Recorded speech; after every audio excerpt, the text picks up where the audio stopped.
Muy bien, 7 de la mañana con 2 minutos, estamos de vuelta amigos, seguimos con más noticias. En este momento queremos utilizar el tiempo lo máximo posible al asambleísta Juan Cristóbal Lloret, J. Lloret, como lo conocemos acá en la ciudad de Cuenca. Un tema que ha estado preocupando, querido J, y a nivel nacional, usted lo ha hecho por varios medios, no solamente en redes sociales, sino en entrevistas que han recogido los periodistas, que hacemos un periodismo que queremos dar a conocer a cada uno de los ciudadanos lo que realmente pasa en el país, sobre la ley de fomento productivo. En muchas de las ocasiones, pues bancadas allí por apoyo, por simple apoyo, han aplaudido lo que está haciendo el gobierno nacional, pero no es como nos pintan de acuerdo a sus declaraciones. Por favor, usted en unas declaraciones que dio a un medio de comunicación ha referido de que es grave y perjudicará al país. ¿Por qué, Jota? Bienvenido, por favor. Buenos Gracias, días. Muy buenos días. Un cordial saludo primero a todos los cuencanos, los azuayos que nos ven a través de Unción Televisión. Sin duda alguna es de preocupación la aprobación de esta nueva ley económica urgente. ¿Por qué?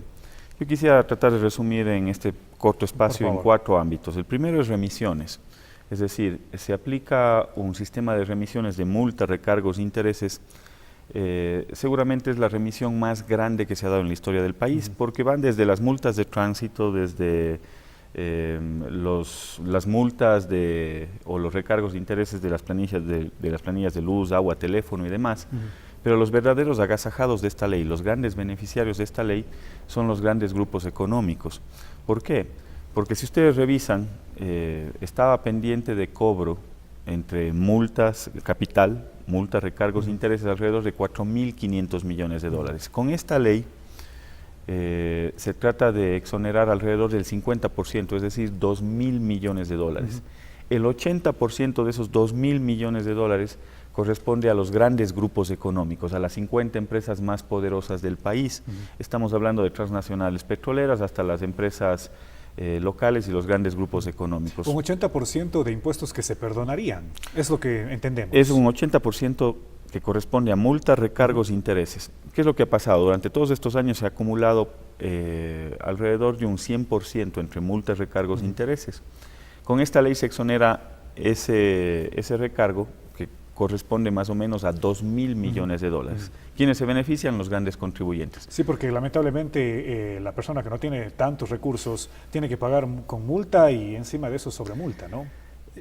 Sin duda alguna, pero al común de los ciudadanos trataron de venderle esta ley que les va a beneficiar a todos los ciudadanos. Claro, al común de los ciudadanos que debe una multa de tránsito, de pronto entre recargos de interés y demás serán $10, pero el verdadero agasajado de esta ley es el gran empresario, como un grupo económico que debe 40 millones de dólares. Entonces, ese es el verdadero espíritu de las remisiones. Pero aquí hay un tema que es importante porque se está perjudicando los derechos de los trabajadores. ¿Por qué? Porque se legaliza la doble contabilidad. Una contabilidad para asumir esa remisión con una base imponible y otra contabilidad para pagar o reliquidar esas utilidades a los trabajadores. Entonces se está perjudicando a los trabajadores del país porque ya no se les va a reconocer esas utilidades por esos valores que tenía que pagar la empresa, porque en esta ley hay un direccionamiento claro en favorecer a esos grandes grupos económicos y no a los a la gran población del pueblo ecuatoriano, que sería la aspiración que todos tendrían de una ley. Respecto a las remisiones, aquello, Luego, tenemos un tema de incentivos. ¿Qué es lo que se plantea en esta ley? Incentivos que permitan que vengan capitales al Ecuador, ese es parte del objetivo, pero aquí hay una contradicción. Se está dando incentivos de no pago del impuesto a la renta para los próximos 8 años, 10 años, 12 años y 15 y hasta 20 años en las zonas de frontera para aquellas nuevas inversiones. Pero este beneficio también se lo entrega a aquellas empresas que están domiciliadas en paraísos fiscales. Si el objetivo era traer esos dineros que están en paraísos fiscales, ningún empresario lo va a hacer, porque si mi empresa está en un paraíso fiscal, igual tengo el beneficio del no pago del impuesto a la renta por 8, 10, 15, 20 años. Y luego saco el dinero nuevamente. Y ahí hay un tema que es muy grave y que puede atentar contra la dolarización. Porque dentro de los incentivos también se plantea que no paguen el impuesto de salida de divisas a aquellas empresas que reinviertan el 50% de utilidades. Es decir, si es que de mis utilidades el 50% se queda en el Ecuador, el otro 50% puedo sacarlo del país sin pagar el impuesto de salida de divisas, pero también sin pagar el impuesto a la renta. Pero si es que dejo ese 50% en el Ecuador, tengo que pagar el impuesto a la renta. ¿Qué empresario va a dejar esas utilidades en el Ecuador si tiene que pagar el impuesto a la renta? Nadie. Están propiciando una salida enorme de capitales que pone en riesgo la dolarización. Es absurdo lo que se plantea en esa ley, porque si se quería que esas utilidades se queden en el país, no se tenía que ampliar o no se tenía que dar ese beneficio de esa forma. Ya había tanto en el gobierno anterior este reclamo, ¿no?, de que hay que eliminar los paraísos fiscales, que el dinero tiene que quedarse en el Ecuador, y al parecer ahora están tapando, pues destruyendo esa lucha, ¿no? Es que eso es un absurdo. Y hay una pregunta incluso que se aprobó en la consulta popular. Están yéndose en contra de todo. Es un absurdo porque se plantean dar beneficios a aquellas empresas que están domiciliadas en paraísos fiscales con un régimen impositivo menor. No van a traer sus capitales al Ecuador, pero lo más grave están en las reglas macrofiscales, porque ahí se está poniendo en riesgo a la economía del país, porque se están poniendo una camisa de fuerza con respecto a algunas reglas macrofiscales. ¿Cuáles son esas reglas macrofiscales? Por ejemplo, que el BIES y el Banco Central no puedan comprar bonos del Estado ecuatoriano. Eso significa alrededor de 15.000 millones de dólares que tenemos en deuda interna, que tendrán que ser colocados en deuda externa. ¿Bajo qué? Bajo condicionamientos del Fondo Monetario Internacional seguramente, y ahí vamos a ver qué tipo de condicionamientos son los que se podrían entregar para el país. Y usted sobre ese tema también manifestaba de que si bien se le prohíbe al BIES compro de bonos del Estado, sí le obliga a comprar acciones del sector privado en la bolsa. ¿Qué decimos con eso? Imagínense ustedes, no se puede comprar, el BIES ni el Banco Central no puede comprar bonos del Estado ecuatoriano para poder generar desarrollo, para construir carreteras, hospitales, centros, subcentros de salud, pero en esta ley pusieron para el segundo debate a última hora una transitoria que le obliga a que esos excesos de liquidez del BIES y del Banco Central tengan obligatoriamente que invertir en la bolsa de valores, es decir, no puede financiar el desarrollo público, el desarrollo de todos los ecuatorianos, pero sí tiene que obligatoriamente comprar acciones de los privados. Vea cuántas empresas son las que cotizan en bolsa en el Ecuador y veamos cuál es el riesgo. O sea, se está reduciendo a 20 empresas que cotizan en la bolsa de valores, a ellos sí se les puede comprar las acciones obligatoriamente por esta ley, pero no pueden financiar el desarrollo de escuelas, de hospitales, de carreteras. Es un absurdo todo lo que está planteándose en esta ley y por lo tanto compromete la estabilidad económica del país. En una economía que es dolarizada, la única forma de que ingresen dólares es vía créditos, vía exportaciones o vía remesas de nuestros migrantes.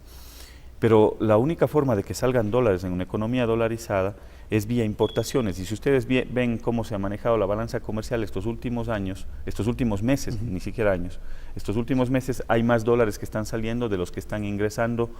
Si no fuera por la balanza comercial petrolera, el Ecuador estaría en una situación muy compleja. Jota, ahora, ¿qué hacer desde una bancada de la Asamblea Nacional? La ley está aprobada, ¿cómo se puede de alguna forma pues decirle al presidente o a quienes van a aplicar esta ley no está bien, no está mal? Porque al parecer caso omiso han hecho de sus reclamos. Bueno, estuvimos el día viernes miles de personas, Sí, lamentablemente eso no se transmitió por los medios y las cadenas nacionales, pero la marcha del día viernes precisamente fue para denunciar al presidente Moreno todos estos temas que están inmersos dentro de esta ley. Y él tiene la posibilidad, Huilo, de poder incluir un veto dentro de la ley para poder corregir todas estas cosas.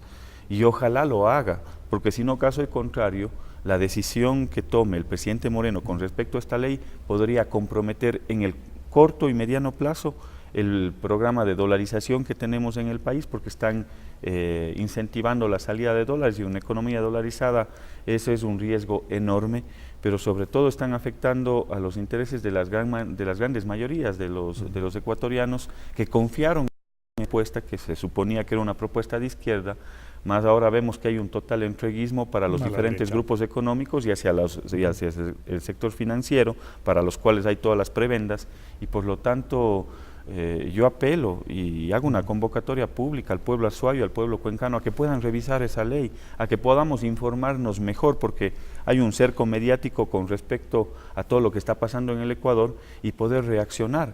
Yo creo que no hay otra forma sino reaccionando a través de nuestras redes sociales, a través de las movilizaciones que se convoquen para poderle plantear estos temas al presidente Moreno.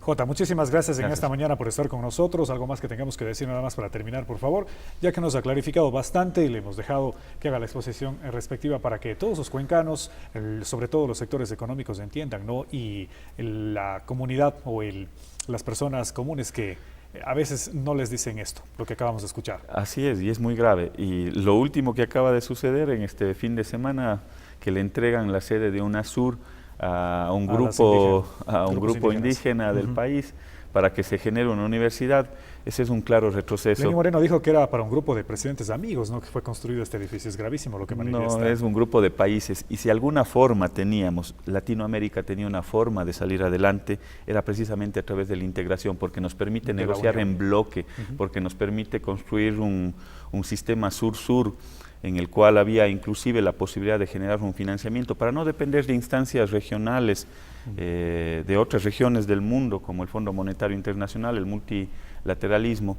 Y yo creo que ese no era el camino más adecuado. Había que fortalecer la UNASUR, no al contrario, no destruirla. Eso fue parte de la propuesta que ganó las elecciones el año anterior. Dentro de la propuesta de trabajo de Lenín Moreno estaba el fortalecimiento de la UNASUR como un plan de integración regional. Hoy vemos que hacen todo lo contrario. Bueno, ese es un y ahora error. dice que ha sido para un grupo de amigos para protegerse entre ellos, ¿no? Increíble. Ese es un claro retroceso, pero es un retroceso Jota, para Latinoamérica. Muchísimas gracias, asambleísta, por estar Gracias. con nosotros. Gracias. Con nosotros en esta mañana Juan Cristóbal Lloret, asambleísta nacional, dándonos a conocer sobre la ley de fomento productivo, pues y estas últimas decisiones del presidente Lenín Moreno. Estaremos reproduciendo esta entrevista en próximos informativos. Vamos a la pausa comercial, amigos. Luego de la misma estamos de vuelta, seguimos con más.